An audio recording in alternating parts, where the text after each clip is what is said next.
Ivan வந்து டிஎம்கேவோட குண்டு பிள்ளைன்னு சொல்லலாம், திருட்டு பிள்ளைன்னு சொல்லலாம், ஏன் ஓசி பிள்ளைன்னு கூட சொல்லலாம். ஏன்டா ஓசி சோறு, நீயே ஊர் ஊரா ஓசி சோறு தின்னு தின்னு தின்னு இப்போ இவ்வளவு பெரிய ஆளா வந்திருக்க. நீயே வந்து எங்க கிட்ட பிச்சை எடுத்து தான் மேல வந்திருக்க. அப்படி இருக்கும்போது நீ எப்படி ரோட்டோர மக்களை அவமானப்படுத்தும் விதமா இப்படி கேவலமா வீடியோ அப்லோட் பண்ணலாம்? ரீசெண்டா ரம்ஜான் அப்போ தன்னோட தற்பெருமைய வெளியே காமிக்கும் விதமா ரோட்டோர மக்களுக்கு ஹெல்ப் பண்றன்ற பேர்ல ஒரு ட்ரெஸ்ஸும் அது கூட ஒரு 100 ரூபாய் பணத்தையும் வச்சு கொடுக்கறதுக்காக தன்னோட லக்ஸுரி கார்ல போயிருக்கான். அங்கதாங்க இவன் ஒரு கேவலமான விஷயத்த பண்ணியிருக்கான். அவங்களே ரொம்ப வறுமையில இருக்க மக்கள், அவங்கள என்ன பண்ணுவாங்க, ஒருத்தவங்க வந்து ஹெல்ப் பண்றாங்கன்னா தங்களுக்கு கிடைக்காம போயிருந்துட்டு வேக வேகமா வாங்க தான் செய்வாங்க. அப்படி அந்த மக்கள் வாங்க வரும்போது இவன் என்ன பண்ணானா, ஆய் ஓய் அதுக்கு கூட கைய உள்ள விடாதீங்க, அசிங்கமா இல்லையா உங்களுக்கு, அப்படி இப்படின்னு வாய்க்கு வந்ததெல்லாம் பேசியிருக்கான் இந்த ஓசி சோறு. ஆட்ட மாட்ட கூட இங்க நிறைய பேரு மரியாதையா கூப்பிடுவோம். அப்படி இருக்கும்போது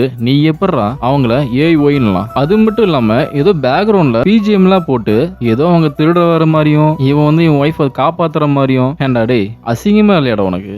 தயவு செஞ்சு இவனுக்கு இனிமேல் சப்போர்ட் பண்ணாதீங்க. நன்றி.